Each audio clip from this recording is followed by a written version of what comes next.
Hello and again welcome you all on EPS classes. और आज हम बीएड सेकेंड ईयर के 2021 के जो एग्ज़ाम पैटर्न आ चुके हैं उनके बारे में डिस्कस करेंगे।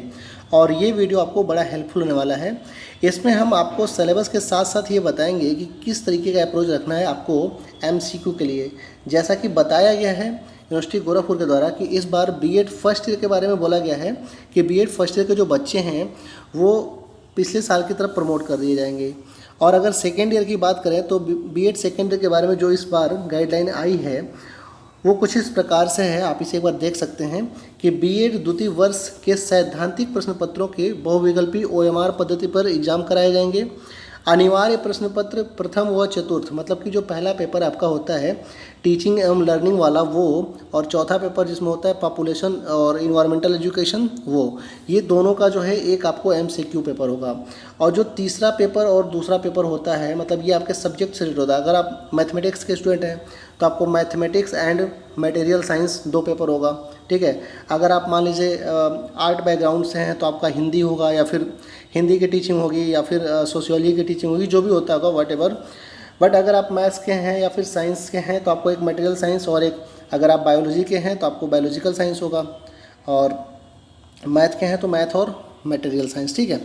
तो यहाँ पर बात ये कही गई है कि जो पहला पेपर होगा, ठीक है, जो आपका टीचिंग एंड लर्निंग है, और जो चौथा पेपर होगा इन्वायरमेंटल एजुकेशन एंड पॉपुलेशन, इन दोनों को ऐड करके एक एमसीक्यू फॉर्मेट का पेपर होगा। अब बात ये होती है कि एमसीक्यू फॉर्मेट का पेपर जो है पहली बार हो रहा है तो इस पर अप्रोच कैसे करना है, इसकी तैयारी कैसे करनी है, तो पूरी चीज़ें डिटेल में भी हम देखने वाले हैं।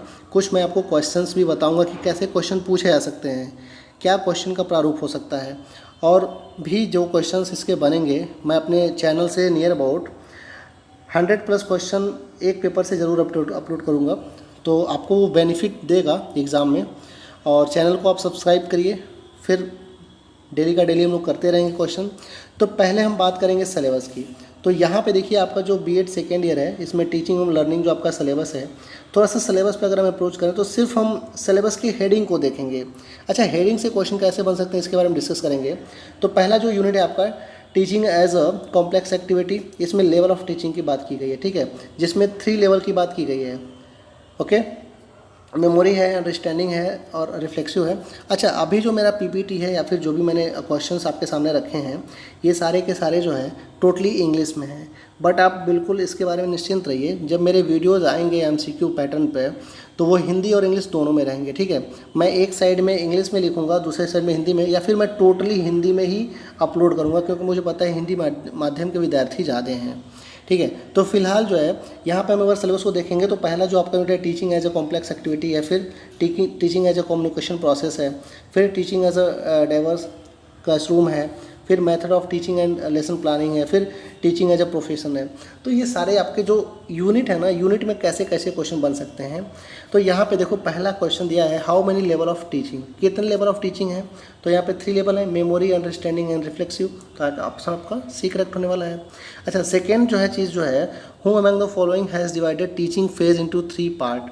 तो देखो कभी कभी क्या है ना, आपको कुछ चीज़ें याद नहीं चाहिए, यहाँ पे आपको कुछ अंडरस्टैंडिंग से काम चलेगा और कुछ आपको लर्न करना पड़ेगा। जैसे मान लो कोई अगर फिलोसफर आए तो वो क्या आप स्टेटमेंट दे के गए तो उनके स्टेटमेंट को आपको याद करना पड़ेगा। फिलहाल यहाँ पे जो आंसर है वो जैक्सन, जो ऑप्शन आपका ये करेक्ट है, ऑप्शन सी, ठीक है। तो आपको ये सब चीज़ें तो लर्न करनी पड़ेंगी, तो इसके बारे में टेंशन लेने की जरूरत नहीं है।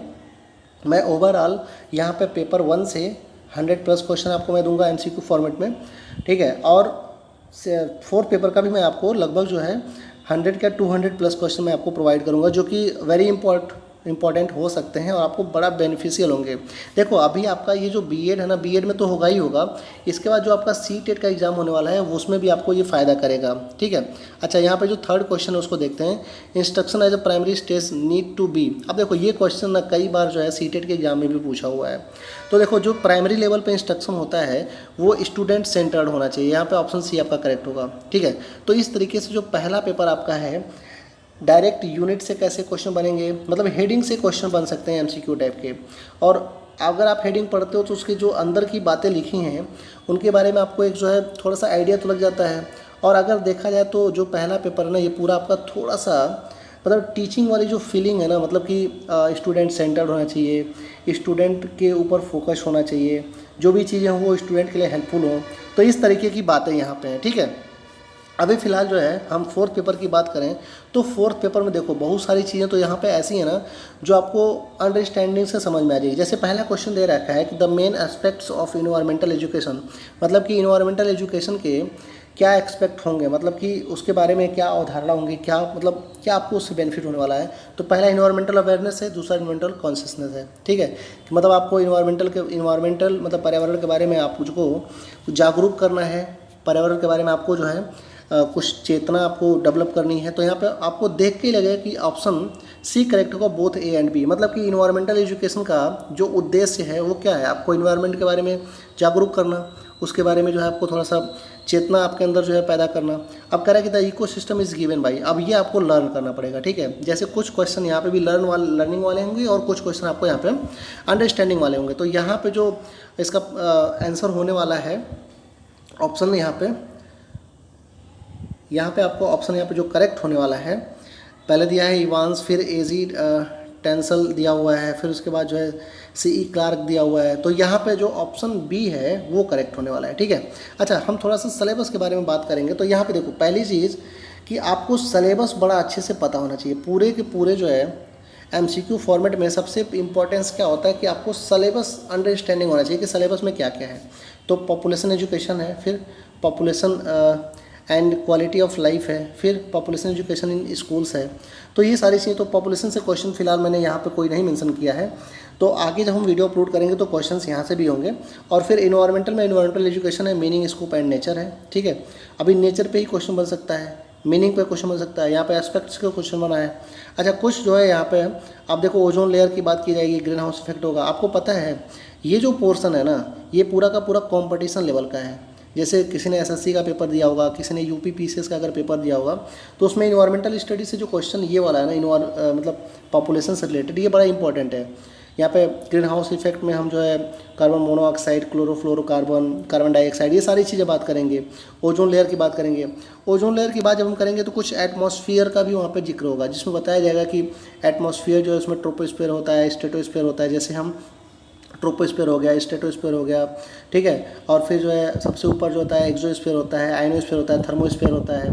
तो ये सारी बात हम करेंगे। जैसे अगर हिंदी में बोला है तो क्षोभ मंडल होता है, समताप मंडल होता है, ठीक है, और ऊपर जो है आयन मंडल होता है। तो ये सारी चीज़ें हम डिटेल में आपको बताएंगे जब अपने वीडियो अपलोड होंगे एमसीक्यू पैटर्न पे। तो तब तक के लिए ये न्यूज़ आपके लिए सफिशिएंट है। और अब आप जो है सोचेंगे कि डेट कब तक आएगा, तो देखो अभी कोई डेट जो है एग्ज़ाम की फ़िक्स नहीं है। ठीक है, अभी डेट के बारे में कोई न्यूज़ नहीं है। फिलहाल बस ये बताया गया कि एमसीक्यू पैटर्न पे पेपर होगा। और पेपर 2 और 3 के बारे में जो बात करेंगे, तो पेपर 2 और 3 जो आपका होने वाला, जो आपका वैकल्पिक विषय का होगा, तो इसके बारे में नहीं बताया गया है कि ये ऑब्जेक्टिव होगा या सब्जेक्टिव होगा। बस इतना बोला गया कि इन दोनों के पेपर अलग अलग दिवस में कराए जाएंगे, अलग अलग होगा। लेकिन पेपर 1 और प्लस पेपर 4 को एक साथ करके और एमसीक्यू टाइप में किया जाएगा। तो मिलते हैं नेक्स्ट वीडियो में एमसीक्यू के साथ। और हमारा जो पहला वीडियो आएगा वो MCQ on teaching and learning पे ही होगा। ठीक है, जो अपना पहला वीडियो होगा वो MCQ on teaching and learning पे आएगा। और उम्मीद करेंगे कि आपको मेरे सारे वीडियो बड़े हेल्पफुल होंगे और आपको पसंद आएंगे। चलिए, thank you for watching this particular session. Have a good day everyone, take care, bye.